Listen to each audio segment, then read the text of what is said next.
রাষ্ট্র হিসেবে যে সুফল পাওয়া দরকার সেটা নিশ্চিত করার জন্য জাতীয়তাবাদী দল রাজনীতি করেছে।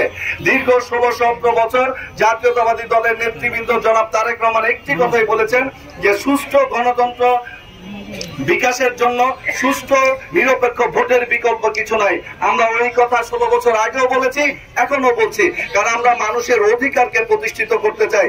বাংলাদেশের মানুষ ভোট দিয়ে যাকেই ক্ষমতা আনুক সেটাকে আমরা সশ্রদ্ধ সালাম এবং শ্রদ্ধার সাথে এবং তাকে স্বাগতম জানানোর জন্য সবসময় প্রস্তুত রয়েছে। মানুষের প্রতি একমাত্র জাতীয়তাবাদী দলই আস্থা রেখেছে সবসময়। বাংলাদেশের মানুষ যেই তার ভোট প্রয়োগের মাধ্যমে যে রায় প্রদান করবে সেটার প্রতি বিএনপি সবসময় শ্রদ্ধাশীল। এই ভোটের প্রতি শ্রদ্ধাশীল ছিল না কে? যারা ছিল স্বৈরাচার।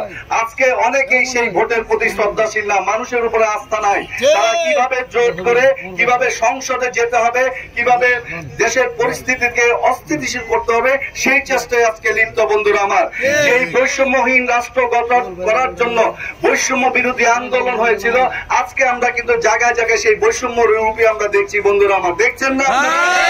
দেখুন, আমাদের বৈষম্য বিরোধী যে ছাত্র আন্দোলনের যে নেতৃত্ব ছিল তাদেরকে আমরা সবসময় শ্রদ্ধা করি, তাদের অবদানকে কখনোই আমরা খাটো করি নাই। জাতীয়তাবাদী দল খাটো করে নাই।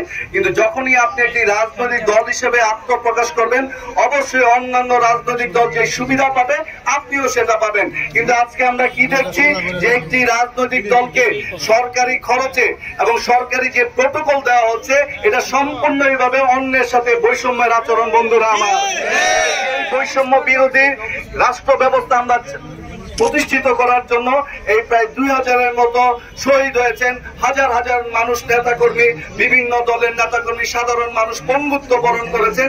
সেই বৈষম্যই যদি ফিরে আসে তাহলে তাদেরকে আর শ্রদ্ধার আসনে দেখার মতো কোনো সুযোগ আমাদের থাকবে না। আমরা এখনো চাই যে ফেসিবাদ আজকে যেভাবে আবার মাথাচাড়া দিয়ে উঠছে, বিভিন্ন জায়গায় ধ্বংসাত্মক কর্মকাণ্ডের সাথে লিপ্ত হচ্ছে, এর কারণ হয়েছে যে যারা আমরা একসাথে আন্দোলন করেছি এই ফেসিবাদকে হটানোর জন্য তাদের মধ্যে আজকে দ্বিধা বিভক্তি সৃষ্টি করা হচ্ছে।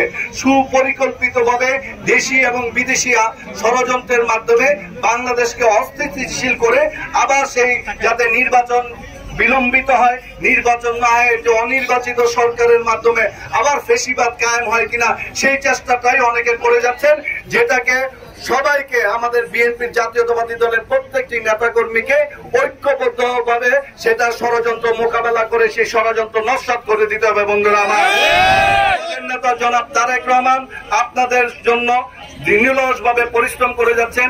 এই শ্রমিক দলের শ্রমিক ভাইদের প্রতি আমাদের বিনীত আহ্বান থাকবে, আপনারা নারায়ণগঞ্জ জেলায় বিগত আন্দোলন সংগ্রামে যে ভূমিকা রেখেছেন সেটা অক্ষুণ্ণ রাখবেন। সমস্ত প্রত্যেকটি ইউনিটের প্রত্যেকটি নেতাকর্মীর সাথে প্রত্যেকের ভ্রাতৃত্ব বন্ধন তৈরি করবেন। জাতীয়তাবাদী দলের সবচেয়ে বড় সমস্যা আমাদের কাছে আজকে প্রতীয়মান হয়েছে, সমস্ত ষড়যন্ত্রকারী যদি এক হয়ে যায় জাতীয়তাবাদী দলের একটা নেতাকর্মীর একটা পশম পর্যন্ত হিলাতে পারবে না। তাহলে ঐক্যই শক্তি, এই ঐক্যকে কোনো অবস্থাতেই বিনষ্ট করা যাবে না। ব্যক্তিগত পছন্দ আমাদের থাকতে পারে, অমুক নেতাকে আমি বেশি ভালোবাসতে পারি, কম ভালোবাসতে পারি, কিন্তু জাতীয়তাবাদী দলের স্বার্থে সবাই যখন এক ডাকে, তারেক রহমান যখন ডাকবে, খালেদা জিয়া যখন ডাকবে, তখন সবাই যাতে আমরা এক হয়ে নিজের ভাইয়ের যে 70 গুণ বেশি মহব্বত নিয়ে রাজপথে প্রত্যেকটা কর্মী আমরা লড়তে পারি, সেই ধরনের একটি আন্তরিকতার পরিবেশ আপনারা তৈরি করবেন।